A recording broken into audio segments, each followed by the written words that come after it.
이 세상에서 죄를 짓지 않고 살아가는 것이 쉬운 일이 아니기 때문에 그리고 사람들에게 걸림돌이 되게 하는 것이 또 우리도 자주 발생하기 때문에 그런 일들이 없을 수는 없다라고 하는 그런 말씀을 하시면서 이해도 해주십니다. 그러나 우리가 믿음이 또는 연약한 자, 또 가지지 못한 자, 힘이 없는 사람, 이런 사람들을 실족하게 한다면 이것도 죄를 짓는 것이니까 그런 죄를 지어서는 안 된다라고 하는 그런 말씀을 하십니다. 여기 작다라고 하는 것은 어떤 사회적인 약자 같은 그런 분들을 지칭하는 그런 용어라고 생각합니다.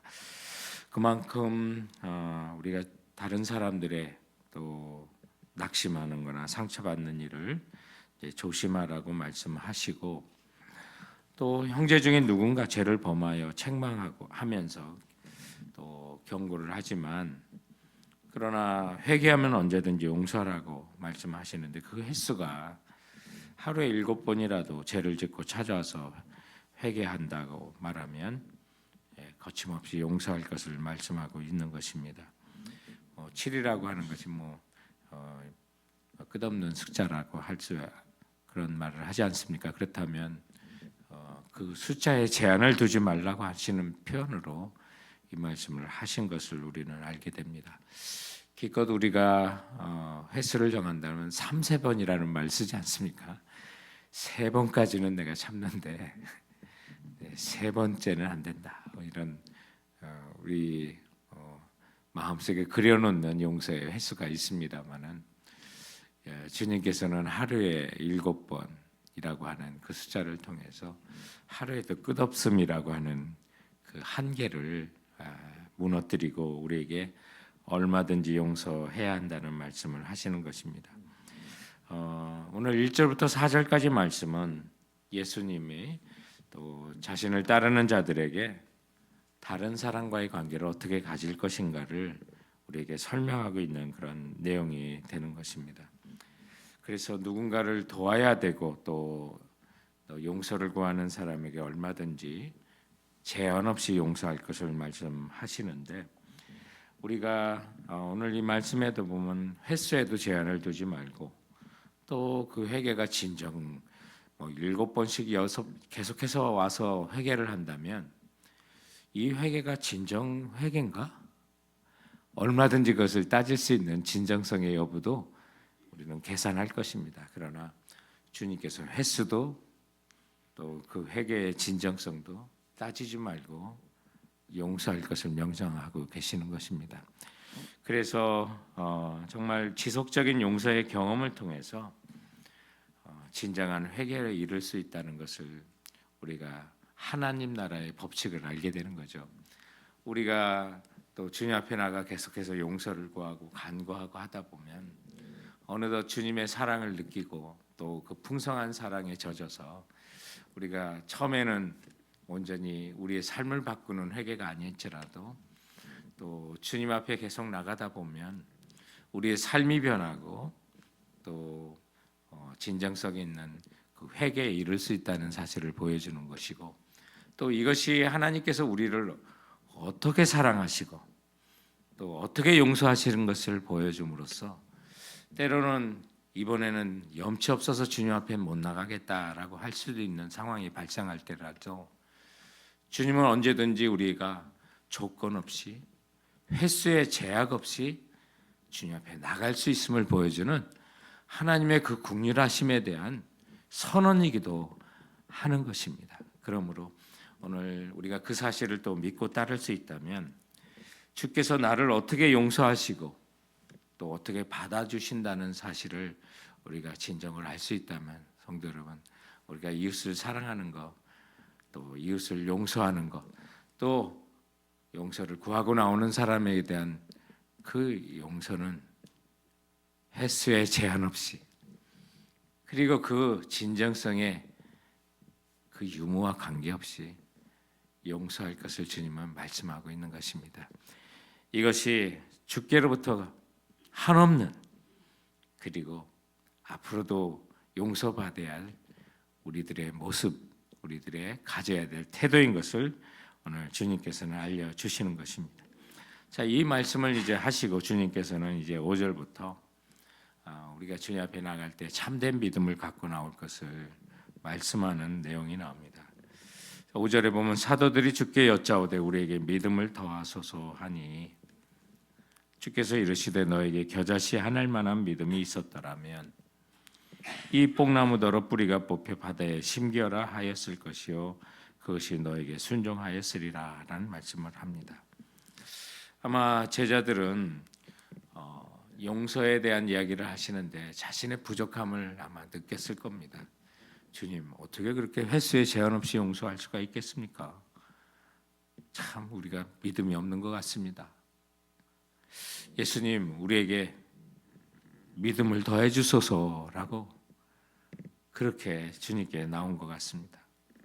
그런데 예수님께서 그 간청에 겨자씨 하늘만한 믿음이 있더라도 뽕나무더러 뿌리가 뽑혀 바다에 심기라 할지라도 그 나무도 순종할 것이라는 이 말씀을 하시면서 오늘 믿음이 크고 작고의 그 문제가 아니라 참된 믿음이냐, 정말 진실한 믿음이냐, 이것이 우리에게 더 중요하다는 사실을 알려주고 있는 거죠. 실제로 역사는 진실한 믿음, 주님께서 바라시는 것은 우리에게 큰 믿음을 요구하는 것이 아니라 정말 하나의 작은 믿음이라도 진실하게 정말 내 이웃에게 그런 용서를 한번 해봐라.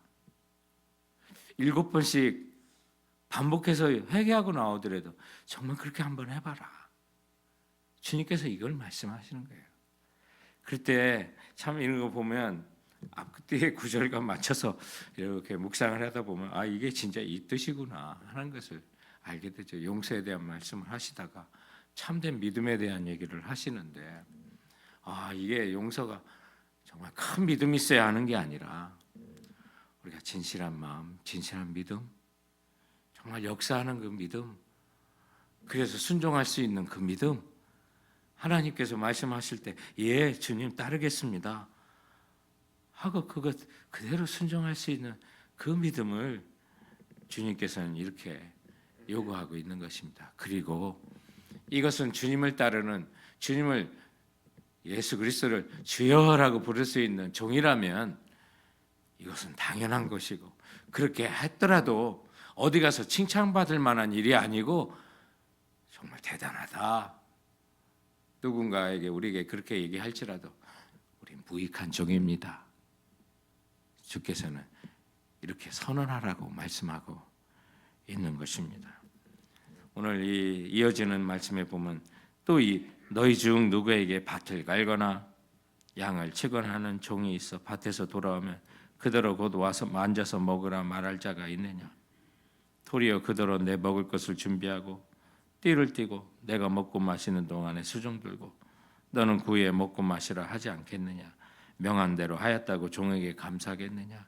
이와 같이 너희도 명령 받은 것을 단 행한 후에 이르기를 우리는 무익한 종이라 우리가 해야 할 일을 한 것뿐이라 할지니라. 여러분, 이 말씀이 다 연결되는 거 이제 보이시죠? 예, 그렇습니다. 우리 주님이 명령하시면 그대로 따르라는 거예요. 누가 칭찬해 주지 않아도 그대로 하라는 거죠. 우리가 이렇게 한번 하면 야, 정말 호인이네, 정말 마음 넓네, 예, 그런 것조차 바라지 마시고 우리는 예수 그리스도를 구세주 또 주여 주님이라고 부를 때는 예수님이 주인이고 나는 종인이라는 그런 선언이고 그런 고백이 아니겠습니까? 그렇다면 주인 대신 예수님께서 이렇게 해라 저렇게 하라 7번씩 70번이라도 용서하라, 그 숫자에 제한을 두지 마라 주님께서 말씀하셨다면 우리는 그대로 순종하고, 그것이 믿음의 크기 때문에 하는 것이 아니라 정말 작은 마음이라도 겨자씨만한 마음으로도 정말 순종하고자 하는 따르는 마음으로 한다면 그것도 이루어질 것이고, 그리고 그렇게 행한 후에 어떤 소리를 듣든 어떤 칭찬을 듣든 그건 당연한 것이다. 주님께서도 그것 때문에 너를 더욱더 칭찬하지는 않을 테니까. 그러나 하늘의 상급은 당연히 주님께서는 예비하고 계시니까 일거수일투족에 칭찬받을 생각은 하지 마시고 주님 무익한 종입니다. 할 수 있어서 감사합니다. 이렇게 주님 앞에 나가라고 주께서 말씀하고 있는 것입니다. 창조주 하나님이 우리의 아버지시고 우리는 그분의 자녀고 또한 그분의 종이기 때문에 그 어떠한 상황에서도 여러분 우리 지체들과의 관계, 성도들과의 관계, 사람들의 관계에서 이런 모습을 우리가 보일 때 그것이 참된 믿음이다. 주님께서는 그렇게 인정하신다는 것을 우리에게 알려주고 있는 것입니다. 그러므로 오늘 이 말씀대로 순종하시면 여러분 겨자씨만한 믿음이 있는 것입니다. 그 믿음이 바로 그렇게 따를 수 있는 그 믿음이 뽕나무를 뽑혀 바다에 던져온다 해도 주께서 역사하는 믿음으로 인도하실 것을 말씀하고 있는 것입니다. 약속의 말씀 붙들고 승리하시는 우리 성도들 되시길 주님의 이름으로 축원드립니다. 그러므로